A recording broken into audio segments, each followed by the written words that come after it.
You endeavor to do something, and it doesn't work. You're not appreciated for who you are. You fail. Maybe you failed despite your best efforts. Well, are you rejected by God?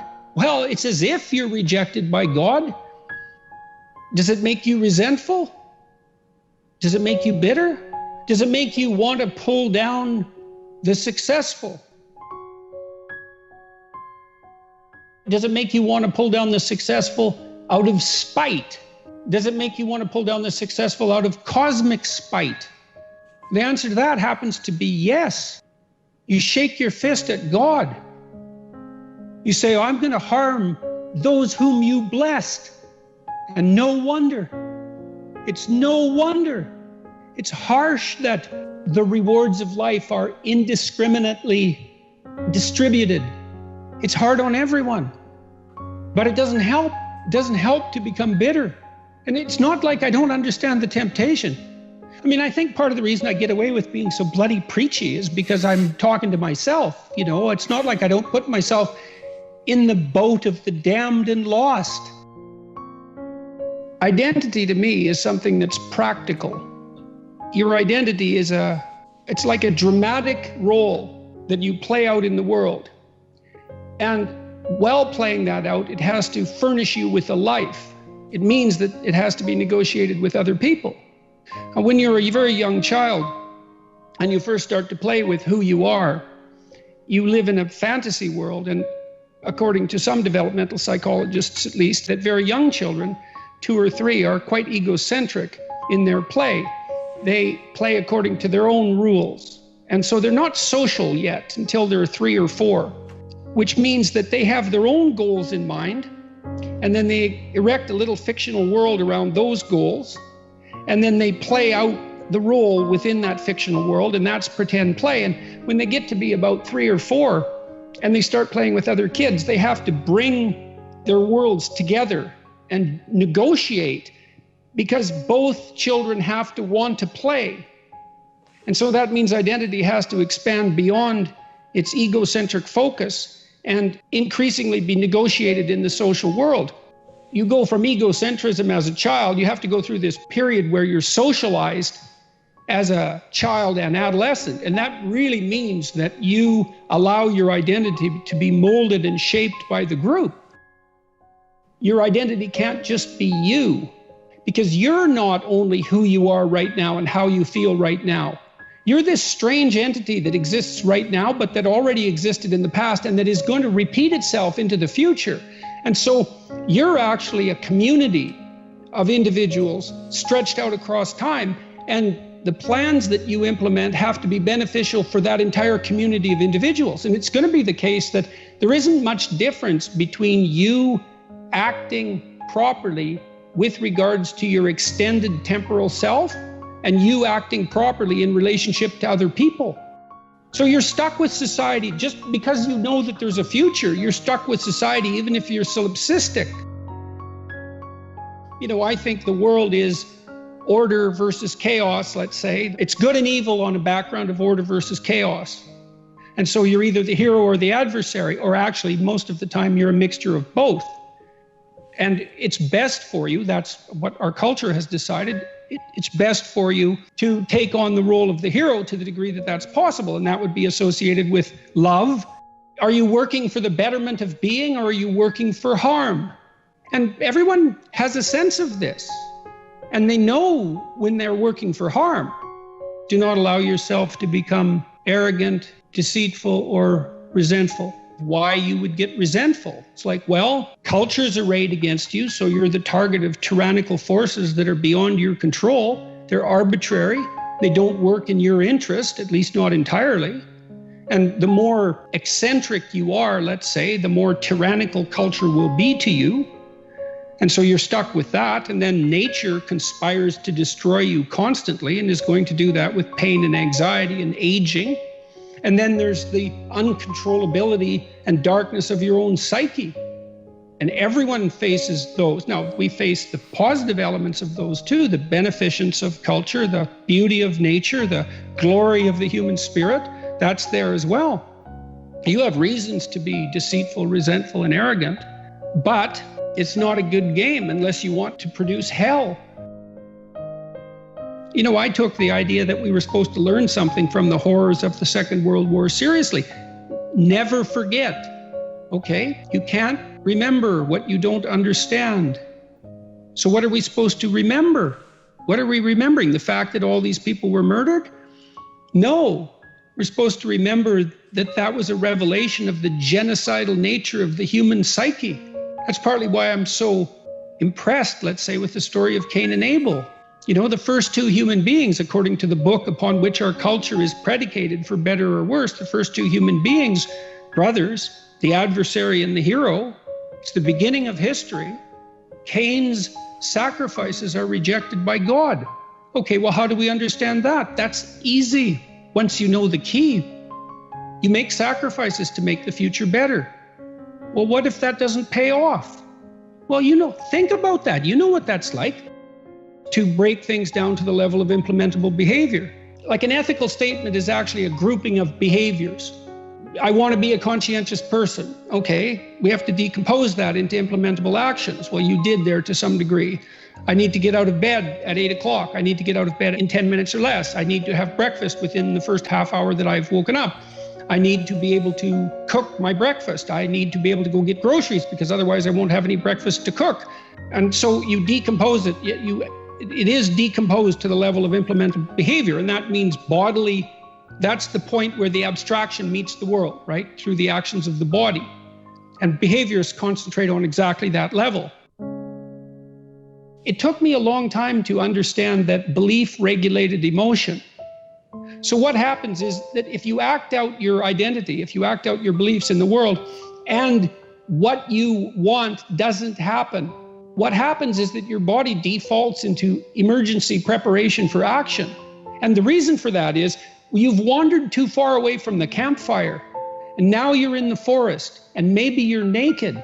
And so what do you do then? And the answer is, well, you don't know what to do. So what do you do when you don't know what to do? And the answer is you prepare to do everything. And the problem with that is that it's unbelievably draining psychophysiologically. Like, it hurts you. And so people stay where what they do has the results they want. That's partly why you want to be around people who share your cultural presuppositions, is because you know that, for example, even in small ways, let's say you're a country music aficionado and you're hanging around with your cowboy hatted buddies and you throw on a tape and everyone says, great tunes, man. And you're happy about that. But you throw on a piece by Tchaikovsky and you're in a different subculture, and who the hell are you? The people in your group will say, man, who listens to music like that? And that's a trivial example in some sense, but I believe it's one that everyone can resonate to. It's very hard on us not to be where we know that what we want is going to happen. We hate that. There are varying degrees of that, obviously. We're conservative creatures, even if we're liberal in temperament. We can't tolerate that much uncertainty because you can be hurt, pain, you can be damaged, you can become intolerably anxious, and you can die. So it's no wonder you're sensitive, or very sensitive, to negative emotion. Most of your sanity is socially distributed. And what I mean by that is, well, let's say that you know how to behave. You're well socialized. You can play with others. If you didn't learn to play with others between the time you were 2 and 4, you will never learn. And psychologists have beat their heads against the wall trying to rehabilitate antisocial children. They can't do it after the age of 4. The kids fall farther and farther behind. So let's say you make the leap from egocentric dependence on your mother at 2 and 3 to immersion in a peer group. Well, then you pick peers that are at your same developmental level, and you chase each other up the developmental ladder. 5-year-old kids might come across another 5-year-old kid who tends to cry too much if they don't get their way. And they'll say, we don't want to play with the baby. And what they're saying is, we have to find someone who's at our developmental level, shares our developmental horizon, so that we can mutually scaffold our further development. Now, they're not going to say that, obviously, but that's the situation. And kids test each other out when they first meet, so do adults. Can you play along with me? If not, well, maybe you're lower in status and I can pull you up. as a mentor. Maybe you're higher in status and I can learn from you, but if you're a peer, we can play together. If you're acceptable to your peers and you behave well, they'll accept you. And then they tell you all the time if you're acting appropriately. You know, if your jokes are funny, if you're dominating the conversation, if you're bringing something of value to the table. And all you have to do is pay attention to the social cues and you'll keep yourself regulated. Whenever I talk about the relationship between responsibility and meaning, the crowds that I'm talking to go silent. You need a meaning to sustain you through the vicissitudes of life. Okay, well, try to debate that. It's like, is life painful? Yes. Is it anxiety provoking? Yes. Is it uncertain? Yes. Is it painful beyond bearing sometimes? Yes. It's difficult. Everyone agrees about that. Now, they might disagree about how difficult, but that doesn't matter. That the central point holds. What if you think that's all pointless? Well, that doesn't seem very helpful.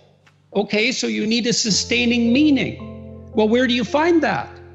Well, you generally find it in responsibility to yourself and to other people. And people ask themselves those questions when I'm talking, because I ask them to ask themselves those questions, and that's the answer. Well, what's meaningful? Well, I have a meaningful relationship with my father. I have a meaningful relationship with my wife. I have a meaningful relationship with my pet, because I take care of that pet. When I commit to something and make sacrifices, if something's valuable, you'll make sacrifices to attain it. And that discovery of sacrifice, it's one of the primary factors separating human beings from animals. Because we discovered that we could let go of something we value in the present and we would gain something we value even more in the future.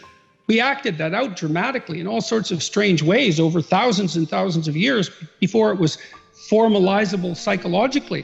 But it's a massive discovery.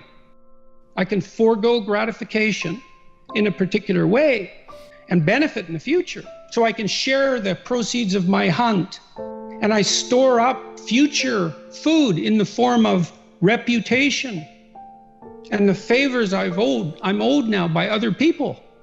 It's a massive discovery. We have to strive not to be wretched. There's something that doesn't seem fair about that. Why couldn't we just be happy being who and what we are? Why is it that we're punished if we don't strive? Well, I don't know. We're negentropic organisms, right? I mean, we have to maintain this incredible complexity in the face of a dissipating universe. It requires effort. It's the second law of thermodynamics, I believe. That's why we have to strive. Well, why is the world constituted that way? I guess it's an infantile paradisal wish in some regard. Couldn't we just be rewarded for who we are? I can understand that. But I don't think that it works. I don't think things function like that. And I don't think probably in the final analysis we really want them to. I don't know if anyone enjoys undeserved reward. It feels kind of creepy, doesn't it, to be rewarded for something you didn't do? The positive emotion that we find sustaining is experienced in relationship to an unachieved goal. It's hope that drives us forward. We want something, and if we see ourselves moving towards that, then we're in the grip of the positive emotion that we find sustaining. It isn't the attainment. Attainment is satiating. Attainment shuts down the system that has been striving for that particular object of attainment. If you're hungry and you eat, you stop being hungry. Now, that's good because the hunger is gone, but that whole frame disappears. You can no longer strive within that frame, and you need a new frame to strive towards. This striving aspect is deeply rooted in our biology. You got to aim at something. It's like otherwise your life is meaningless. Pick something, aim at it. As you move toward it, you'll get wiser. Then maybe your aim will change. That's okay, but at least it'll change in an informed way. Discipline yourself in one dimension. See what happens. The best we have might not always work, but it's still the best we have. And the fact that it might not work doesn't mean we should throw it away. It's still the best we have. I mean, everyone dies, and so we fail in some sense. The fact that a symphony ends doesn't mean that it wasn't worth listening to. It's better to have a plan. What's the idea? If you don't have your own plan, then you're the tool of someone else's plan. So that's probably not good, especially if you don't know what their plan is. So that's useful. You could do that.